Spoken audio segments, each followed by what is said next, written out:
సంబంధించిన నోటీసులు ఇచ్చారు మీరు. ఆ బ్లిస్ ప్రాజెక్టుకి సంబంధించిన బ్లిస్ ప్రాజెక్ట్ నోటీసులు హైడ్రా ఇవ్వలేదు, అది ఇచ్చింది జిహెచ్ఎంసీ ఇచ్చింది. అవును, దానికి సంబంధించి ఆల్రెడీ మధ్యతరగతి ప్రజలు చాలా మంది పర్చేస్ చేశారు అందులో. బ్యాంకులు లోన్లు ఇచ్చాయి. ఇక్కడే కాదు, చాలా చోట్ల మీరు కూలగొట్టిన చోట కూడా చాలా మందికి అనుమతులు ఇచ్చారు. ఆ అనుమతులను బేస్ చేసుకుని బ్యాంకులు లోన్లు ఇచ్చాయి. ఆ లోన్లు తీసుకున్నారు, ఈఎంఐలు కూడా కడుతున్నారు. మీరు కూల్చివేసిన తర్వాత కూడా ఈఎంఐలు చెల్లించాల్సిన పరిస్థితి. ప్రాజెక్ట్ వేరు, మీరు ఒకటి చూడండి, అది హుస్సేన్ సాగర్ అది అనుమతులు ఇచ్చినప్పుడు తెలియదా ప్రభుత్వానికి? కానీ అక్కడ అదే కదా, ఇప్పుడు కూలగొట్టాల్సింది వాళ్ళ ఇల్లు కదా, అనుమతి ఇచ్చిన వాళ్ళకు ఇల్లు కూలగొట్టాలి. అక్కడ ఏం జరిగింది, అదే ఇప్పుడు జరిగేది. ఏం జరిగింది అంటే జిహెచ్ఎంసీ వాళ్ళు గతంలో 2018 ఆ టైంలో పర్మిషన్స్ ఇచ్చినారు. ఇచ్చినప్పుడు ఇప్పుడు ఆ కంప్లీషన్ ఆఫ్ ద ప్రాజెక్ట్ అయ్యే స్టేజ్లో, అంటే ఆ బ్లిస్ ప్రాజెక్టు 2 టవర్లు కట్టారు, దాదాపు 17 అంతస్తులు అయితే ఉన్నట్టున్నాయి. ఆ టవర్స్ కట్టిన తర్వాత ఆ టవర్స్ కట్టేటప్పుడు వీళ్ళు ఓసీ ఆక్యుపెన్సీ సర్టిఫికేట్ కోసం అప్లై చేశారు. ఎవరు బిల్డరు చేస్తే జిహెచ్ఎంసీ ఏం చేశారు, వాళ్ళు ఇరిగేషన్ వాళ్ళకి రిఫర్ చేశారు. ఇది ఎఫ్టీఎల్లో వచ్చిన దాని గురించి మీరు ఏమన్నా ఇంతకుముందు ఏమైనా ఇచ్చారంటే, వాళ్ళు అసలు మమ్మల్ని సంప్రదించకుండానే ఇచ్చారనేది వాళ్ళ లైన్ అనమాట. తీసుకున్న తర్వాత జిహెచ్ఎంసీ దాని మీద వాళ్ళు నోటీస్ ఇచ్చారు. హైడ్రా నోటీసులు ఇవ్వలేదు, హైడ్రా లేదు దానికి. హైడ్రా ఏది నోటీసులు ఇచ్చారు, హైడ్రా దాన్ని కూలగొడడానికి ప్రయత్నం చేస్తున్నారు. ఇదంతా కానే కాదు, ఎందుకంటే ఇది జిహెచ్ఎంసీ నోటీసులు ఇచ్చిన తర్వాత దాని మీద వారు అవతల బిల్డర్స్ వాళ్ళు హైకోర్టుకి వెళ్ళడం జరిగింది. హైకోర్టు స్టేటస్ కో అనేది ఇవ్వడం జరిగింది అనమాట. సో అది అంటే జిహెచ్ఎంసీ ఇచ్చిన నోటీసులు, హైడ్రా ఇచ్చిన నోటీసులు అంశాలకు సంబంధించి. అంటే ఇక్కడ ఇంకోటి కూడా చెప్పాలి మీకు, నేను ఎంఎస్ మక్తా బిఎస్ మక్తా అని పక్కనే బస్తీలు ఉంటాయి, ఏది ఈ బ్లిస్ ప్రాజెక్ట్ పక్కనే అనమాట. సో అక్కడ కొంతమంది ఏం చేశారంటే, హైడ్రా వచ్చేసి ఈ బస్తీల్లో ఉన్న ఇల్లులన్నింటినీ కూడా ఎఫ్టీఎల్ అని చెప్పి కూలగొడుతుందని చెప్పేసి ఒక ర్యాలీ చిన్నది తీసేసి ఒక 10-15 మందితోటి చేసి హైడ్రాను రద్దు చేయాలనేటటువంటిది కూడా ఏదో జరిగిందన్నమాట. నేను వెంటనే అదే రోజు సాయంత్రం అక్కడికి వెళ్ళి ఆ బస్తీ వాళ్ళందరినీ మీటింగ్ పెట్టినప్పుడు వాళ్ళందరూ అన్నారు, సరే ఎవరో వచ్చి మాకు ఏది 10 మందితోటి ఇక్కడ ర్యాలీ తీశారు, మేమెవరో దాంట్లో పార్టీ కాదు, అంతా బస్తీ వాళ్ళు బయట వాళ్ళు వచ్చినారు అక్కడికి, మాకు సంబంధం లేదు అసలు అంటే. మేము వాళ్ళందరూ చెప్పినాం, చూడండి బస్తీలు ఎక్కడ కూడా ఇన్ని చెరువులు డెవలప్ చేస్తున్నాం, ఎక్కడ కూడా ఏ బస్తీని కూడా ఇంతవరకు మేము ఎక్కడ కూడా దాని మీద ముట్టుకోలేదు. ఇక్కడ కూడా మీరు ఎఫ్టీఎల్లో ఉన్న ఒకవేళ మీరు ఆక్రమించి కట్టినా కానీ కూడా మీ బస్తీ జోలికి హైడ్రా కానీ ఎవరు అధికారులు కూడా రారు అని చాలా స్పష్టంగా చెప్పడం జరిగిందనమాట. సో అంటే ఈ విధంగా అంటే ఏంటంటే ఒక నెరేటివ్ అనేది హైడ్రా అనే దాన్ని ఒక బూచిగా చూపించి ఎక్కడికక్కడ కబ్జాదారులు ప్రజలను ముందు పెట్టి ఏదో వెనకాల వాళ్ళ నాటకాలు ఆడటానికి అనేటటువంటి ప్రయత్నాలు జరుగుతున్నాయి, మనం చూసాం. ఉదాహరణకి ముష్కిన్ చెరువు అని చెప్పి ఉంది, ఇది మన నార్సింగిలో. ముష్కిన్ చెరువు అనేది మనకు నార్సింగి దగ్గర ఎకరా దాదాపు 100 కోట్ల పైన ఉంటుంది. అది ఆ చెరువుని 15 ఎకరాల చెరువుగా చూపించారు. యాక్చువల్గా 60 ఎకరాల దాకా ఉండాల్సింది, 54 నుంచి 60 ఎకరాల దాకా ఉండాల్సిన చెరువును చిన్న చెరువుగా చూపించారు అన్నమాట. చూపించినప్పుడు ఆ చుట్టుపక్కలంతా షెడ్స్ ఇవన్నీ వేశారు. ఎవరు చూపించారు సార్ అది? నేనే అంటే అక్కడ చూపించడం అంటే నేనేది ఎఫ్టీఎల్లో ఉన్నది, ఎఫ్టీఎల్ ఉన్నా కానీ అధికారులే కదా, అధికారులు ఏం చూపించలేదు. ఎఫ్టీఎల్ 15 ఇది ఉన్నది, అందరు షెడ్స్ వేశారు. షెడ్స్ వేసి అక్కడ వాళ్ళు ఏంటి ఈ చెరువుది చిన్నది అని చెప్పి రకరకాల మంది కొంతమంది కోర్టుకు వెళ్ళారు, వాళ్ళకి మాకు హక్కులు ఉన్నాయని పట్టాలు ఉన్నాయని చెప్పేసి ఉన్నారు. పట్టాలు ఉంటే టీడీఆర్లు వస్తాయి, దానికి అదేం లేదు.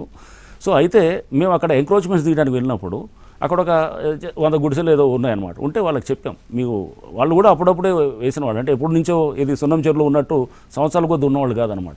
అప్పుడే వచ్చిన వాళ్ళు ఉంటే మాకు తెలుసు, ఎందుకంటే ఈ పేదవాళ్ళ గుడిసెల్ని ముందు పెట్టి ఈ జరిగేటటువంటి నాటకాలన్నీ 2 ఏళ్ళ నుంచి చూసాం కాబట్టి మీడియాను కూడా తీసుకువెళ్ళాం. మాతో పాటు చాలామంది సోషల్ మీడియా వాళ్ళు వీళ్ళంతా ఒక 10-15 ఛానళ్ళు కూడా వచ్చి వాళ్ళందరినీ తీసుకెళ్తే వాళ్ళు చేస్తామని చెప్పి మెల్లిగా 15 రోజుల్లో తీస్తామని చెప్పి 15 రోజుల తర్వాత మళ్ళీ వెళ్తే 100 గుడిసెలు 200 గుడిసెలు అయినాయి అనమాట. మళ్ళీ ఇంకొక 15 రోజులు టైం ఇచ్చాం, అంటే దాదాపు 4 రోజులు టైం ఇస్తే అవి 300 అయినాయి. ఎప్పుడైతే కనుక మేము వెళ్ళి అక్కడ ఇక సరే ఇది కాదని చెప్పి మేము ఎప్పుడైతే డిమాలిష్ చేయడానికి వెళ్ళామో అందరూ ఎవరికి వాళ్ళు తీసుకుని వెళ్ళిపోవడం జరిగింది.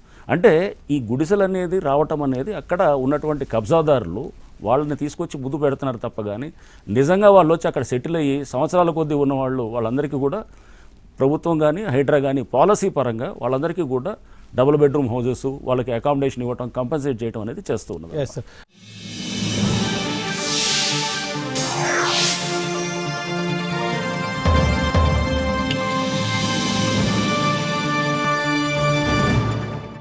బంగారాన్ని తాకట్టు పెట్టి వడ్డీలు కట్టలేకపోతున్నారా? బాధపడకండి. whitegold.moneyని విజిట్ చేయండి. ఈ రోజే మీ రుణాన్ని తీర్చేయండి. I'm Rishabh, a digital marketing strategist and a football player. I refuse to be one. I'm Gomati, a data scientist and a classical dancer. I'm more than one. At Anurag University, be everyone you dream to be.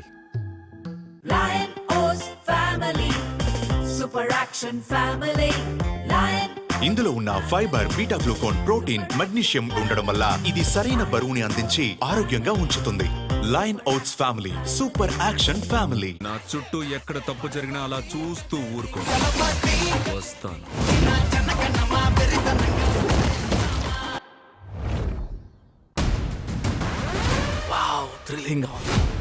మేము చూడలేని ఒక ప్రమాదాన్ని ఇప్పుడు ఎదుర్కొంటున్నాం. మనం fight చేస్తూనే ఉండాలా scorpion? నేను scorpion అనుకుంటున్నావా? వాడి కంటిదా. డాక్టర్ బ్యానర్, మీరు ఇంత పెద్దగా మారగలరు అనుకోలేదు. Spider man brand new day. మా యూనివర్సిటీలో క్లాస్ రూమ్ లో కాదు, ఇక్కడ మేము చదువుకుంటాము. నేర్చుకునే పద్ధతి కూడా సరిగ్గా ఉండాలి. అందుకే బిఎస్సి రేడియాలజీ చదువుటకు సెంచూరియన్ యూనివర్సిటీని నేను ఎంచుకున్నాను. బిఎస్సి రేడియాలజీ అత్యాధునిక టెక్నాలజీతో చదవాలంటే సెంచూరియన్ యూనివర్సిటీలో మాత్రమే. అడ్మిషన్లు జరుగుతున్నవి. 8260077722 కి ఫోన్ చేయండి.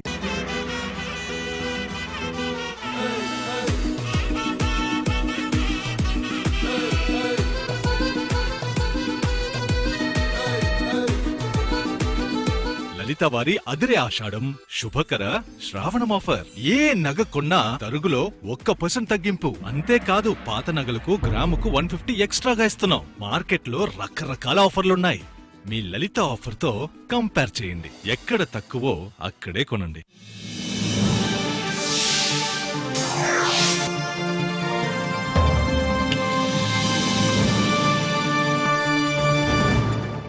బతుకమ్మ కుంట నుంచి లోతుకుంట వరకు అనేక వివాదాలు, కోర్టు ధిక్కరణలు ఫేస్ చేయాల్సి వచ్చింది. మీరు ఒక లీగల్ ఫ్రేమ్వర్క్లో ఏర్పాటైన కమిషనర్ రంగనాథ్ గారు, కానీ మీరు లీగల్ ఫ్రేమ్వర్క్ను క్రాస్ చేసి కోర్టు ధిక్కరణకు కూడా పాల్పడాల్సి వచ్చింది. తాజాగా ఈరోజు నిన్న కూడా మీరు కోర్టులో హాజరు కావాల్సిన సిచ్యువేషన్ వచ్చింది. ఎందుకంటే మీరు లీగల్ ఫ్రేమ్వర్క్కు దూరంగా ఎందుకు వర్క్ చేయాల్సి వస్తుంది? మీది వ్యక్తిగతం కాదు, ప్రభుత్వానికి మంచి పేరు తీసుకురావాలనేది హైడ్రా ఉద్దేశం. కానీ హైడ్రా ఉద్దేశం కాస్త ఎందుకు ఎక్స్ట్రీమ్గా తయారైపోయింది?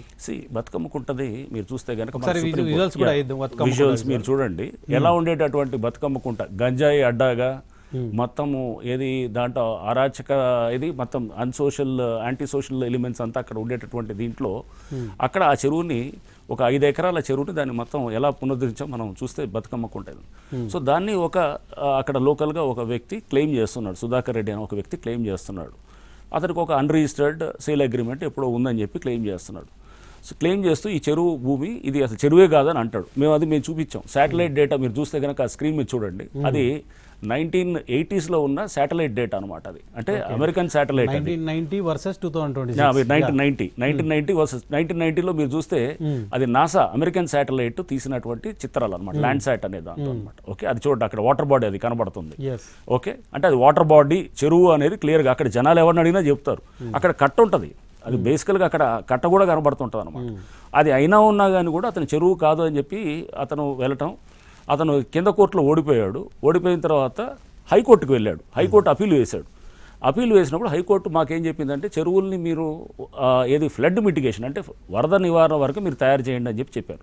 మేము వరద నివారణకి తయారు చేస్తూ పార్కులు అక్కడ పిల్లలు ఆడుకునే దానికి అది చేసి బతుకమ్మ. ఎన్ని కోట్లు ఖర్చు పెట్టారు దాని మీద? దాని మీద దాదాపు మనకి ఒక 7 కోట్లు ఎంతో అయింది. 7 కోట్లు ప్రజాధనం ఖర్చు పెట్టారు బతుకమ్మ కుంట మీద. అదే బతుకమ్మ కుంటలో బోర్డులు తీసేయాలి, అక్కడ మీరు అన్ని కూడా తీసేయమని చెప్పారు. ఎవరు ప్రజాధనం ఎవరి కోసం ఖర్చు చేస్తున్నారు? మళ్ళీ సుప్రీంకోర్టుకు వెళ్ళాం. సుప్రీంకోర్టులో మీరు ఏదైతే హైకోర్టు డివిజన్ బెంచ్ ఏదైతే మాకు వ్యతిరేకంగా ఇస్తే సుప్రీంకోర్టుకు వెళ్ళడం జరిగింది. సుప్రీంకోర్టు ఏం చెప్పింది? కంటెంప్ట్ కేసులోనే అనమాట. కంటెంప్ట్ కేసులో అయితే కంటెంప్ట్ సస్పెన్షన్ చేసింది, టెంపరీ సస్పెండ్ చేసింది. కంటెంప్ట్ పక్కన పెట్టామని చెప్పి అంటే టెంపరీగా సస్పెండ్ చేస్తూ ఈ ఏదైతే కనుక మేము కొన్ని చిల్డ్రన్స్ ప్లే ఎక్విప్మెంట్ అవి తీసాం అనమాట. తీసేస్తే ఫెన్సింగు అట్లాంటి తీయటాన్ని ఒకసారి హైకోర్టు మీరు పరిశీలించండి లోకల్ కండిషన్స్ బట్టి అది జస్టిఫికేషన్ కరెక్ట్ ఉందా. కానీ చెరువునేమి తీయమని చెప్పలేదు. చెరువు అలానే ఉంది, బండ అలానే ఉంది. ఓన్లీ ఆ ప్లే ఐటమ్స్ ఆడిన ఐటమ్స్ ప్రజాధనమే కదా ఖర్చు పెట్టింది. అది మళ్ళీ పెడతాం. అది తీసేది ఎంత అది స్క్రూలు నట్లతోటి తీసినాయి అనమాట. దాన్ని డిమాలిష్ చేసి కోట్లలో నష్టం వచ్చింది ఏమీ లేదు అక్కడ. అవి మళ్ళీ అన్నీ కూడా మళ్ళీ రేపు దాంట్లో సుప్రీంకోర్టు ఏమి ఇచ్చింది మాకు? సుప్రీంకోర్టు మన జడ్జిమెంట్లో ఏదైతే appeal petition Sudhakar Reddy appeal petition ఏదైతే ఉందో దాన్ని కంటెంప్ట్ని 2 ఒకేసారి డిస్పోజ్ ఆఫ్ చేయమని చెప్పించింది అనమాట. 2 ఒకేసారి.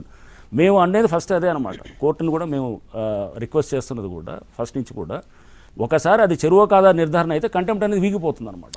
సో రేపు సుప్రీంకోర్టు కూడా అదే ఉత్తర్వులు హైకోర్టుకి ఇవ్వటం జరిగిందనమాట. అంటే మీరు బతుకమ్మ కుంట అనేది చెరువు కాదా అనే అపీల్ పిటిషన్ని డిస్పోజ్ చేస్తూనే కంటెంప్ట్ని డిస్పోజ్ చేయండి అని చెప్పాను. సో మేమనేది ఏంటంటే అది చెరువు ఫస్ట్. నేను హైడ్రా కమిషనర్గా నేను కోర్టు ధిక్కారణ చేశాను అనేది ఒక ఆస్పెక్ట్, అక్కడ చెరువు కాదనేది ఇంకొక అసలు ముఖ్యమైన ఆస్పెక్ట్. మేమనేది అది ముందు తేలిస్తే ఇది అసలు ధిక్కారణ అనేది అంటే నేను చెరువుని తీసానా లేదనేది నెక్స్ట్ క్వశ్చన్ అనమాట. ఇప్పుడు అది రేపు సుప్రీంకోర్టు ఉత్తర్వుల ప్రకారం అది రేపు ఎట్లనో మేము మా దగ్గర ఉన్న డేటా బట్టి మా దగ్గర ఉన్న దీన్ని బట్టి మేము చాలా కాన్ఫిడెంట్గా ఉన్నాం. రేపు కోర్టుకి అదే ప్రజెంట్ చేస్తాం, హైకోర్టుకు కూడా మేము అదే ప్రజెంట్ చేస్తాం.